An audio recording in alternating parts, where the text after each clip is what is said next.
कांग्रेस ने कश्मीर में धारा 370 दी, लेकिन जब मोदी जी के नेतृत्व में भारतीय जनता पार्टी की सरकार बनी, प्रधानमंत्री मोदी जी ने कश्मीर में धारा 370 को सदैव के लिए समाप्त कर दिया है। कश्मीर से धारा 370 समाप्त। कश्मीर में धारा 370 के समाप्त होने के साथ ही आतंकवाद के अंतिम ताबूत में भी कील ठोकने का कार्य कर दिया गया कि अब आगे से भारत के अंदर आतंकवाद के लिए कोई जगह नहीं होगी। और अगर किसी दुश्मन ने भारत की सीमा में घुसने का प्रयास किया या भारत के खिलाफ कोई षड्यंत्र किया, तो सर्जिकल स्ट्राइक के लिए हिमाचल प्रदेश के वीर योद्धा जवान तैयार हैं। दुश्मन की धरती में घुस करके वहीं जाके मारेंगे। भाइयों बहनों, ये नया भारत है। एक तरफ वैश्विक स्तर पर भारत का सम्मान में भी वृद्धि करना, भारत की सीमाओं को सुदृढ़ करना, भारत के अंदर भारत के प्रत्येक नागरिक के लिए शासन की योजनाओं का लाभ देना, भारत की आस्था का सम्मान करना, भारत के विरासत को आजादी के अमृत महोत्सव वर्ष में उन राष्ट्र नायकों का स्मरण करना, उनके स्मारक बनाना, भारत के अंदर एक विकसित भारत के लिए कार्य करना, और अगर कहीं भी गुलामी का कोई अंश रह गया है तो उसको सदैव के लिए समाप्त करना। ये भारतीय आज का एक नया संकल्प भारत का है, और इस नए संकल्प के साथ आप सबको जोड़ने के लिए आज हम सब आए हैं।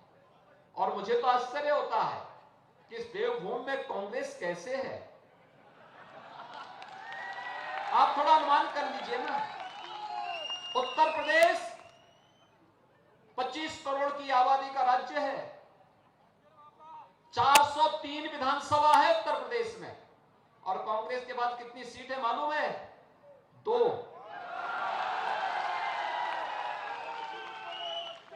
किसी व्यक्ति के राम नाम सत्य है कि अंतिम यात्रा में भी 4 लोग लगते हैं, और यहां तो कोई ढोने वाला भी नहीं है। और भाइयों बहनों, मैं इसीलिए आपसे अपील करने के लिए आया हूं, जो आपकी आस्था को सम्मान न दे सकता हो, जो विकसित भारत के सपने में सहभागी न बन सकता हो, जो सुरक्षा की गारंटी न दे सकता हो, जो नौजवानों के हितों के साथ खिलवाड़ करता हो, बहन बेटियों की सुरक्षा का सम्मान न कर सकता हो, उसको समर्थन देने की कोई आवश्यकता नहीं, कोई आवश्यकता नहीं। भाइयों बहनों, कांग्रेस हमेशा कांग्रेस का हाथ माफियाओं के साथ रहा है, और अब तो उत्तर प्रदेश में सभी आस्था के स्थल एक नई आभा के साथ, नए काया और कलेवर के साथ वैश्विक मानचित्र पर छा रहे हैं। आप याद करिए, काशी में अकेले सावन के महीने में 1 करोड़ श्रद्धालु आए थे।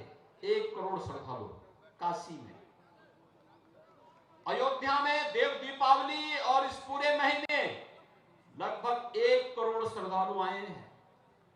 अनुमान कर लीजिए, एक वैश्विक स्तर पर छा रहा है।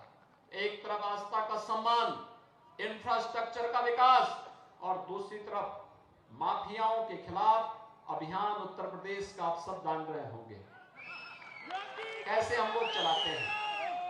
बेरोक टोक चलता, वहां तो धड़धड़ा करके चलता है भाइयों बहनों।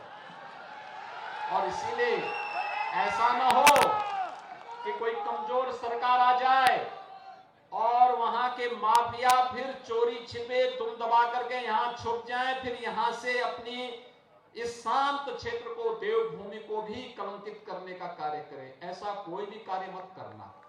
और इसीलिए आप सबसे अपील करने के लिए मैं आया हूं। कि हमें विकास और राष्ट्रवाद के मुद्दे पर बिना झुके, बिना रुके, बिना किसी भी प्रकार की प्रवाह के बगैर कार्य करने वाली सरकार चाहिए, और वह सरकार भारतीय जनता पार्टी आपको देगी। और इसीलिए मैं आपकी अपील करने के लिए आया हूं, श्री संजय गुलेरिया जी को भारतीय जनता पार्टी ने अपना प्रत्याशी बनाया है।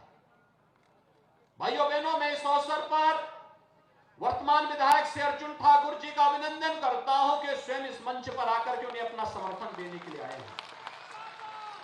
यह भारतीय जनता पार्टी का कार्यकर्ता ही है, जिसके लिए देश पहले, देश के बाद पार्टी फिर महत्व रखती है, और पार्टी के बाद तब फिर स्वयं का स्वार्थ। पार्टी ने कहा कि यहां पे संजय गुलेरिया चुनाव लड़ेंगे, स्वयं अर्जुन ठाकुर ने अपनी सहमति दी, आज मंच पर यहां पर आए हैं। मैं उनका अभिनंदन करता हूं और आप सबसे अपील करता हूं कि भाइयों बहनों, 12 नवंबर को चुनाव होंगे, और 12 नवंबर के चुनाव में आप सभी लोगों से अपील करूंगा, स्वयं संजय गुलेरिया बनकर के हमें भारी बहुमत से चुनाव जिता करके भेजना है यहां से भारतीय जनता पार्टी के चुनाव चिन्ह कमल की फूल पर।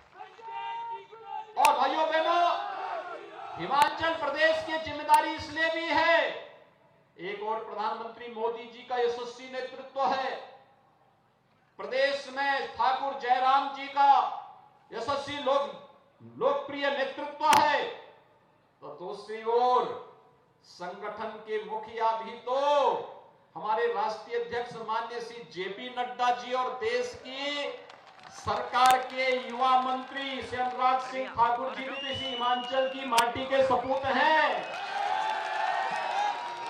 इसलिए आपकी जिम्मेदारी और ज्यादा बढ़ गई है।